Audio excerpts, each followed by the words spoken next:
So good to be with you all tonight, and I'm really excited about our guest. It's one of our homegrown heroes, and if you weren't here for the annual meeting, all of the annual reports were good, but Doug's brought a tear to my eye. It was so well written, and his passion for CR and vulnerability and Jesus and people is just so much.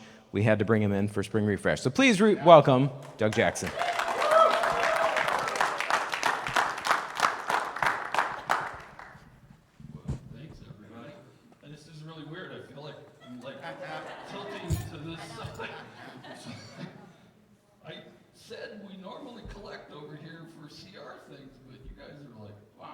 I'm doing my best. Well, good evening, everyone. Thank you for that warm welcome. For those of you who might not know me, I'm Doug Jackson, and I'm the ministry leader for Celebrate Recovery here at Plymouth Nazarene. I'd like to welcome you to Monday night at Spring Refresh. I hope you all had a great start to your week, and that our time together tonight will be both thought-provoking and beneficial. First off, for those of you worried that tonight would be just a Celebrate Recovery lesson, I have good news for you. It's not. For those of you hoping that it would just be a Celebrate Recovery lesson, I have good news for you too. It is. Okay, so I know that's a little confusing, so let me try to explain where I'm going tonight. The topic of our session tonight is basically the power of vulnerability in our relationships. Why is it important that we build strong, trusting relationships with each other inside and outside our church community? But before we get into that topic for the evening, I need to do this. If this was Tuesday evening at 7 p.m. here in the sanctuary, every Tuesday at 7 p.m., I'd start our time together tonight with, "Good evening, everyone. I'm a grateful follower of Jesus Christ that struggles with anxiety and the stress it creates in my life, caused mostly by my need to control the outcome of things I cannot change. And my name is Doug." Hey, y'all. So I struggled a bit this evening with what to do for this discussion. Not because I couldn't think of things to discuss, but because I could think of too many things to discuss. You see, I wanted to include some aspects of the recovery program we invest in here at Plymouth every Tuesday at 7 p.m. here in the sanctuary. Okay, I promise that's the last time I'll plug Tuesday evenings at 7 here in the sanctuary. But I didn't want our time together tonight to just be about Celebrate Recovery, because I didn't want anyone to hear that and think, well, that's not for me. I don't have any issues that I require recovery from, and just tune out the rest of our time tonight. So let's start with this. Who in the room has ever felt lonely? Some of us, maybe most of us, right? Well, I know we've all felt at times like we didn't have anyone to turn to, anyone that we could talk to about the things we were going through, the sadness or struggle we were feeling in our daily lives. Now, those short-term experiences are pretty normal feelings and emotions that rise and fall with the different situations we encounter in the course of our daily lives. So I spent a little time doing some research, and I found some information I'd like to share with you this evening as we get started. Excuse me. 2 or 3 years ago, there was a global survey conducted on the level of loneliness people were experiencing in their life. Results were gathered that represent actually about 77% of the world's population. And they showed this. 24% of adults indicated that they felt very or somewhat lonely regularly. And another 27% of adults said that they felt a little lonely all the time. Half the world says it feels lonely, at least a little, every day. Doesn't matter what age range you look at, from 15 to 65 years, the number hardly changes. It's slightly higher for people between the ages of 15 and 30, and slightly lower for people ages 31 to 65. And when the numbers are broken down comparing the answers between men and women, there's no difference. Half the world is lonely most of the time. Now, there's some good news in those numbers. Half the world says it's not lonely. But the reality of surveys like the one above is that they tend to make people answer more positively than they would in general. You know, the old, sure, this survey is anonymous thing, right? Which brings up another aspect of something I wanted to include tonight, and that's trust. A completely different survey of only U.S. adults asking people how they felt about the general trustworthiness is a big word, but it's a real one, right? Of those around them said this: 52% think most people can be trusted. 58% think people would try to take advantage of you if given the opportunity. 62% think that people would look out for themselves first over you. 53% say they don't trust someone until they get to know them really well. And 50% of the people think you should be trusting, and 50% of the people think you should be skeptical in every new situation you encounter. So half the people in the world are lonely, and half the people think they can't really trust anybody. So let me also share something that Pastor Dusty shared with the church board in our March meeting. Results of a different survey. I know, surveys, right? I'm an engineer, sorry. Numbers are a big deal to us, right, Kurt? See? From several years ago, 1985 to be exact, people were asked to respond to a question about the number of close friends they had talked with about an important matter in their life in the past 6 months. The most common answer was 3, given by around 2/3 of the respondents. In a repeat of that survey around 2004, the same question was asked: who have you talked to about important matters in your life in the last 6 months? And the answer was 0. And only about 1/3 of the people that responded even admitted to having 3 people or more in their lives that they considered friends.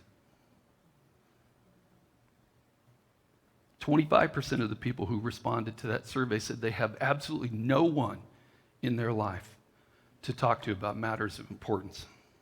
No one. And that was 20 years ago, before all of the isolation and difficulties brought on by COVID in the past few years. What would those answers look like now? It's hard to imagine they could be lower, right? 0 is a pretty hard number to beat. But my guess is that same survey today would look absolutely dismal, right? Across the board.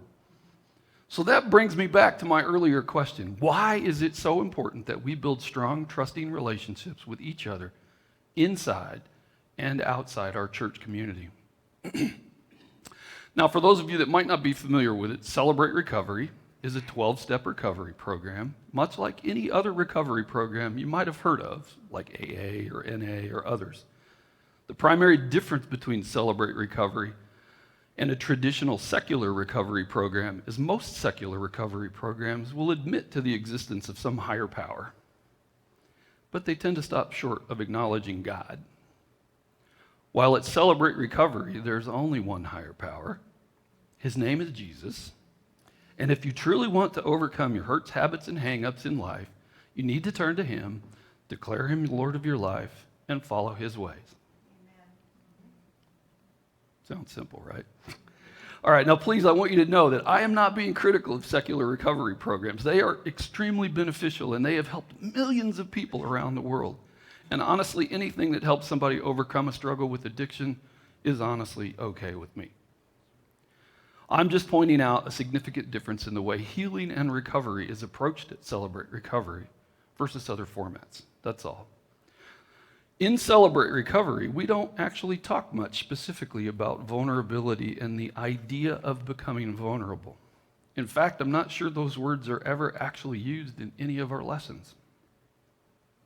Instead, we talk a lot about honesty, the importance of admitting our faults and our struggles, learning to speak the whole truth, recovering our trust in others, and becoming trustworthy ourselves.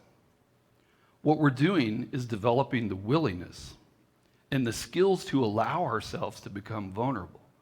And then vulnerability eventually occurs somewhat naturally as people progress through the program.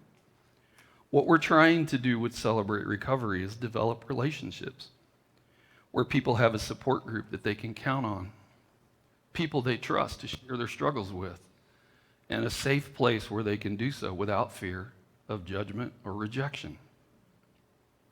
As a 12-step program, with each of the steps we work through, there are teaching lessons that provide information to use to develop your own skill set and to understand your own personal recovery journey. Step 1 of Celebrate Recovery says, we admitted we were powerless over our addictions and compulsive behaviors, that our lives had become unmanageable. And the first lesson of the series is titled Denial. An interesting but necessary place to start, for sure. Why? Well, you see, if we're not willing to first admit that we have a hurt or a habit or a hang-up in our life that's keeping us from experiencing the fullness of the plan God has for us, then what's the point? If I just show up every week and go, hey, all is well, and I'm not willing to become invested in the conversation between myself and others about myself and others, then how are any of us ever going to recover? Now, I like finding the definition of words or ideas when I teach a lesson because it often helps get a clearer picture of the concept being presented. Here is the definition of denial: the action of declaring something to be untrue. I don't get mad when I drive. Refusing to admit the truth or reality of something unpleasant. Well, you know, they were talking about me behind my back, and it really didn't upset me that much. And a defense mechanism in which confrontation with a personal problem is avoided by denying the existence of the problem. I'll leave that one to you guys to figure out. For many of us, hurts from our past, those long hang-ups we think aren't a big deal, and the habits we just can't shake, are things that hold us back. They're the things that wrap themselves around our feet and trip us up as we try to live a better life. Many of us are stuck in bitterness from our past over what someone has done to us. Sometimes we're bitter over something we think somebody did, without even being completely sure that there was actual crime committed. We continue to hold on to the hurt, and we refuse to forgive the ones who hurt us. Now, there's no doubt a lot of us have experienced difficult and painful events in our past, but holding on to that hurt and not being willing to forgive the person who hurt you in the past is allowing them to continue to hurt you today, in the present. Some of us are bound by guilt and shame, constantly beating ourselves up over some past failure. We feel stuck in guilt over past actions. We think that no one anywhere is as bad as we are, has done things as terrible as we have, that no one could love the real us if we were open and honest, and that no one could ever forgive us for the things that we've said or done. In the opening lesson on denial, they ask a question, and it says this: are you still wearing your mask of denial? And it goes on to say, before you can make any progress in your recovery, you need to face your denial. As soon as you remove your mask, your recovery begins. Or begins again if you come back. Now, in Celebrate Recovery, a primary goal of the program is to foster a place of safety and trust where people feel comfortable sharing their worries and their struggles with each other, creating an environment that fosters a willingness to make vulnerability a part of your life. Before I move on, I want to give you two scriptures that are an important part of the denial lesson, and they're paraphrased a bit. Jeremiah 6:14 says simply this: you can't heal a wound by saying it's not there. And Ephesians 4:25 says this, and it's honestly kind of a blunt scripture. It says, stop lying to each other. Tell the truth, for we are parts of each other, and when we lie to each other, we are hurting ourselves. So let's talk a little bit now about what becoming vulnerable means and why it's important outside of the context of something like Celebrate Recovery. where the environment is managed to create a safe place for sharing. I realize that not everyone feels the need or the desire to attend a program like Celebrate Recovery, and that's okay. So let's take what we've talked about so far and remove it completely from the recovery process. But see if anything I'm about to say sounds familiar to anything I've already said. So back to the question, why do you think it's important that we're vulnerable? And this question, why do you think people are so afraid of vulnerability in their everyday life? Well, honestly, we learn the process of isolating ourselves and putting on appearances as a defense mechanism really early in our life. As children, we often start out open and carefree with our emotions and feelings. But as we grow up and begin to experience struggles or feelings of abandonment and isolation, we start putting on layers to hide our struggles and protect ourselves. It's also possible that we might have been taught, hey, in our family, we don't air our dirty laundry to others. Or it's also possible if you grew up in a church environment, you might have been told, hey, real Christians don't have problems. And if they do, they're just not trusting God enough.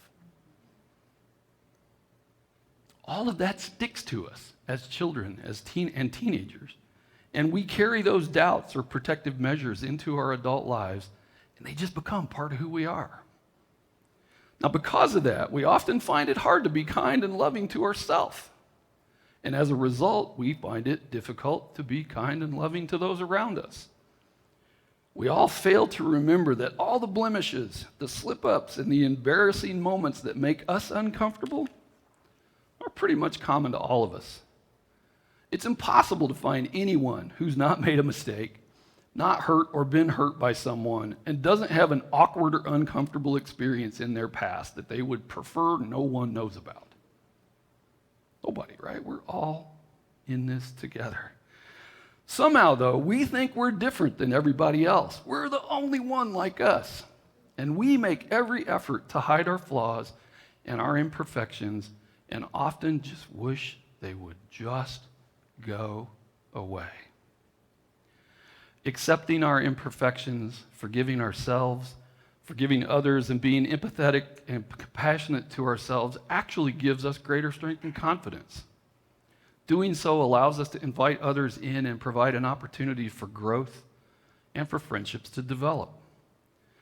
Vulnerability is typically the willingness to be open and honest about your thoughts, feelings, and experiences. Here's why I think we don't like to think about being vulnerable with others. It makes us uneasy, right? And let's be honest, none of us really like being in uncomfortable situations. Thinking about being open and honest with anyone makes us worry about what people will think, how we'll be seen by others, if what we say will stay confidential, and so on. But being vulnerable is in many ways supposed to feel uncomfortable because we're going to a place we work really hard to avoid or hide.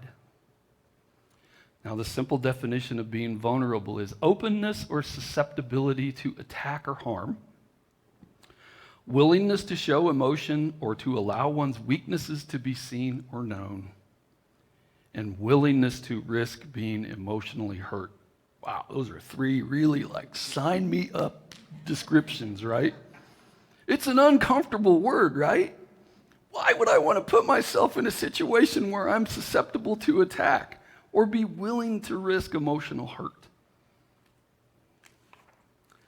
We talk often in Celebrate Recovery about keeping our personal assessment of the state of our lives balanced, trying to find the good with the bad in every situation.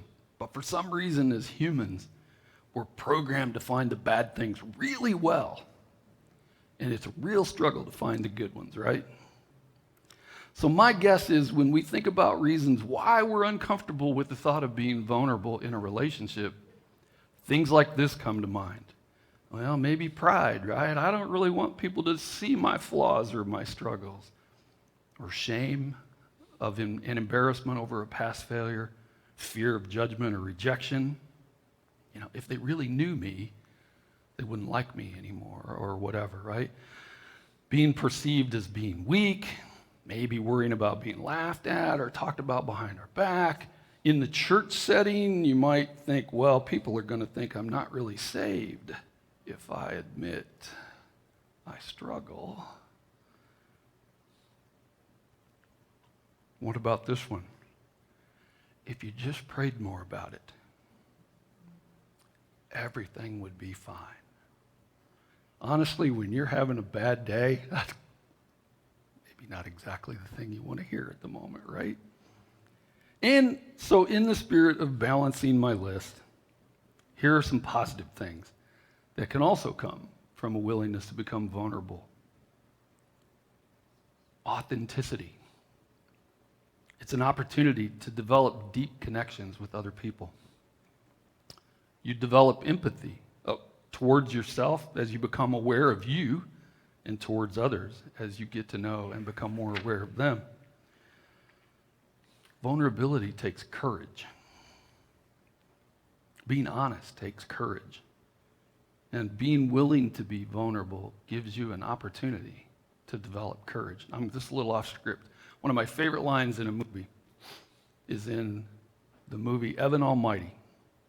Morgan Freeman plays God, right? And his wife, Evan Baxter's wife, has run away, right?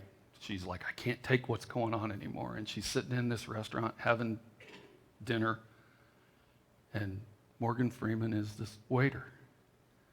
And she asks him for more fish and chips, and then starts to talk to him and says, I don't understand, right?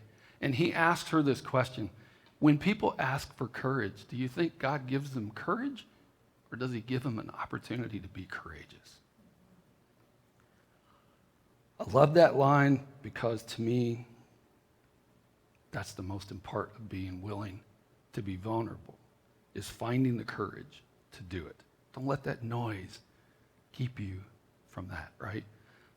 Back to my script. Being vulnerable fosters transparency. As you work to tell the whole truth, you'll learn how to tell the whole truth.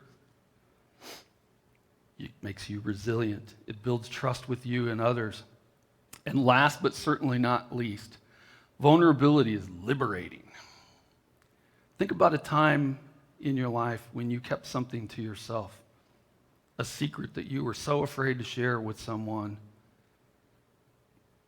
and that hurt and shame and struggle that came with the work it took to hide it. And when or if you ever found the courage to share it with somebody, remember the freedom that came with that? Like a weight lifted off your shoulders, right?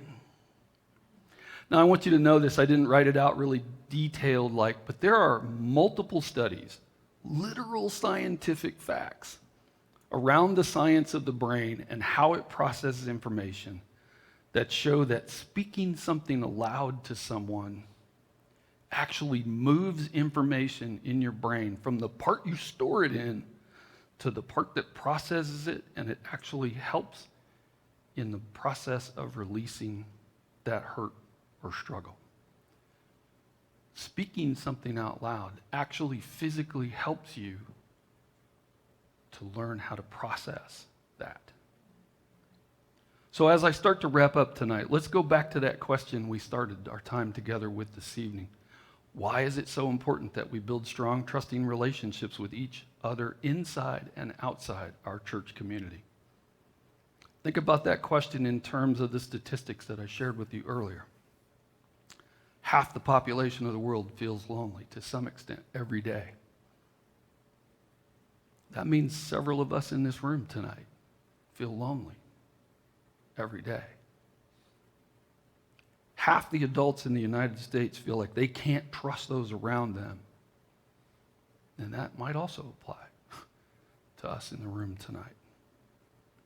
And many people out there say they have absolutely no one, no close confidant or friend that they can turn to in a time of crisis or struggle. And I will tell you that I hope that's absolutely a statistic that doesn't apply to anybody in this room tonight. But I understand that might not be the case either. So how do we get there? How do we foster a willingness to be vulnerable both in our own lives and with those around us? Well, we need to start with learning how to become better listeners, developing skills that allow us to listen, not just hear someone, but listen. Put down that phone, turn off the TV, close that book, find a quiet place to talk where you can focus on the other person.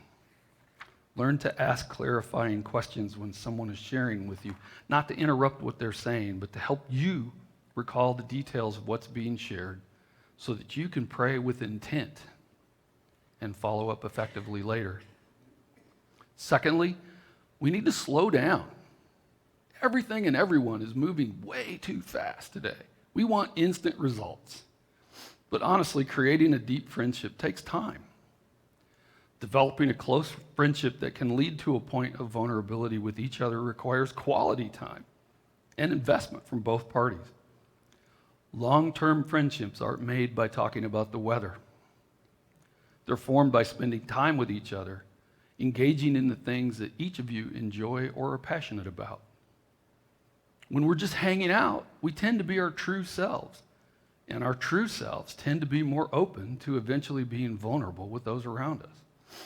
Now, church programs and Bible studies and workshops and camp meetings and all of those kind of things are fantastic things, and they serve an important purpose in supporting the growth of our Christian walk. But they don't always, and maybe they can't, create the same opportunity for a relationship building that wandering through the garden center picking out plants for flower beds or gardens with someone you trust can, or throwing an axe at a sheet of plywood might, or hanging out in the stands at a Tiger game. Third, we need to accept the fact that we all have dents and scratches, that all of us do. And that being vulnerable and admitting it to someone you trust and whose opinion you value doesn't mean that you're not saved or somehow unworthy of love and concern from others. It certainly doesn't mean that Jesus doesn't love you. And it doesn't mean that those who care about you don't either. We've all got a story. And it's not always pretty. And that's okay. Hiding it takes work that we could be putting towards other positive things in our life and keeps us from experiencing the full joy being a follower of Jesus can bring. And lastly, recognize that developing a relationship with others based on trust, honesty, and openness, vulnerability, is a blessing from God. When we're vulnerable with ourselves and with God, it proves our need for His strength, that we can't do life without Him. And when we deny ourselves vulnerability before God, we're honestly missing out on the greatest part of God, which is His strength and His grace and His mercy in our lives. When we allow ourselves to be vulnerable before God, we give up control, turn away from pride, and make it possible for His glory to shine through and be acknowledged in our lives. Developing any relationship like this takes time and commitment, but it offers an opportunity of a lifetime of freedom and fellowship with others. You have an opportunity to shine the light of Jesus into another person's life and to gain wisdom and understanding from their input into your life too. Don't miss the chance to find freedom from those hurts, habits, and hang-ups you secretly wished would just go away. Trust God. Find a friend. Share your true self and find freedom through shared encouragement with others. Thanks for letting me share.